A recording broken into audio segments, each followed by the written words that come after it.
Olá galera, se você ainda não me conhece, meu nome é Carolina Araújo, eu tenho 25 anos e eu estou numa missão onde eu conto com você. Hoje eu estou aqui com a Rafa, que ela é uma das obreiras aqui da Jocum Recife, onde eu estou fazendo o meu curso e onde tenho foco em crianças em situação de risco. Rafa, o que é uma criança em situação de risco? O que eu vejo muito assim, nossas crianças têm se tornado crianças em situação de risco. Não só as que estão nas ruas, que é explícito o cuidado, o risco que elas sofrem a todo momento, como também as que estão em casa com famílias, com os pais, porque elas estão sendo bombardeadas de todos os lados, nas escolas, em casa, se estão com os pais, tem os celulares, tem os tablets, tem TV, tem os desenhos que vêm sempre com mensagens subliminares, tem aquelas que ficam com as babás ou com os avós e de alguma forma terminam sofrendo algum abuso, e muitas das vezes nós como os pais não acreditamos ou não damos ouvidos ao que nossos filhos falam. Ou às vezes a gente até acha normal, né, Rafa?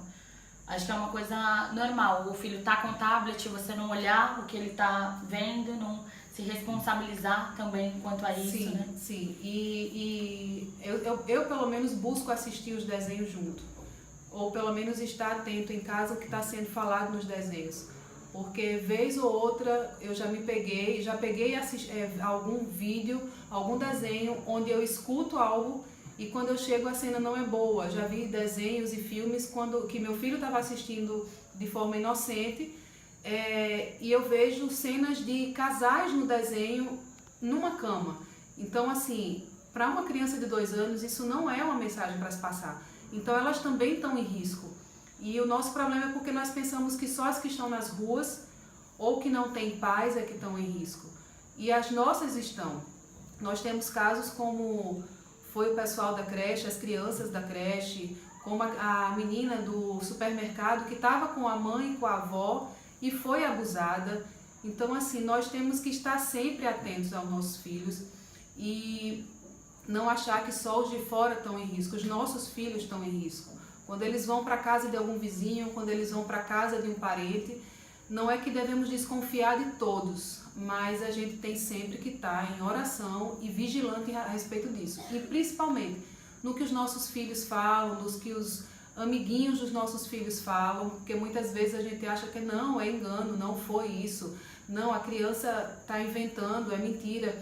E se você for atrás, tem um fundo de verdade nisso. E é sempre bom estar atento a ouvir os nossos filhos, as nossas crianças.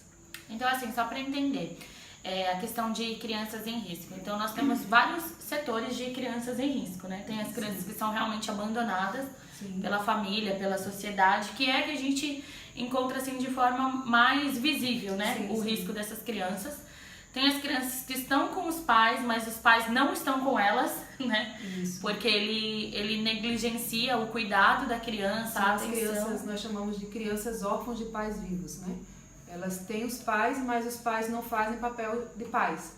Então os pais dela, os cuidadores, são a TV, são as babás, são os tablets, desenhos e jogos.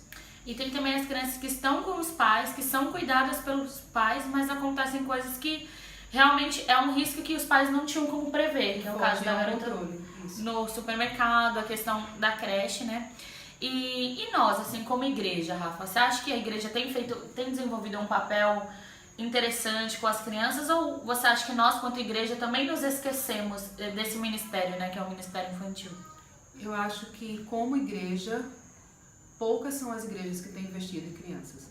Hoje já se pensa um pouco que se deve investir em crianças, mas dessa forma eu vejo que o inimigo tem investido muito mais do que as nossas igrejas com as nossas crianças.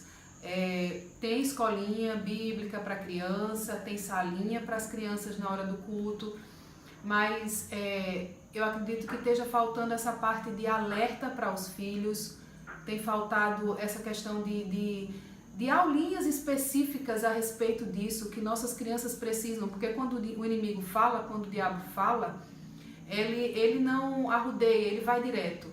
E nós precisamos, muitas vezes, ser diretos com os nossos filhos, com as crianças da nossa igreja.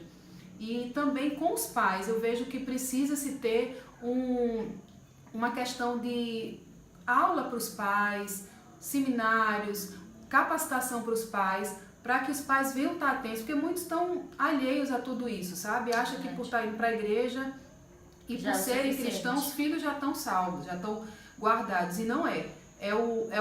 Isso aí é o vigiar e orar, é cercar as brechas para que não fique nenhuma abertura e o diabo encontre como chegar nos nossos filhos e crianças. Outra coisa que eu nunca tinha pensado, assim, na questão da intercessão, que foi quando nós fomos interceder. Eu até estava conversando com o esposo da Rafa sobre isso, que já vocês vão conhecer também. E a questão de que, assim, a gente até ora, né, para que Deus cure, por exemplo, uma criança que foi violentada por alguma pessoa da família, ou por até um estranho, né? A gente até ora para que Deus guarde a vida da criança e que essa criança ela consiga, assim, ter vida realmente. Mas a gente esquece, né, dos traumas que essa criança vai carregar consigo, né? Que só Deus pode apagar. A gente esquece de interceder também por isso. Das crianças que foram queimadas. A gente até ora pedindo para o Senhor que elas permaneçam com vida, mas a gente esquece dos traumas que elas vão levar para a vida, do preconceito que elas vão carregar consigo, né? Pela questão que o rosto vai estar queimado, parte do corpo vai estar queimado.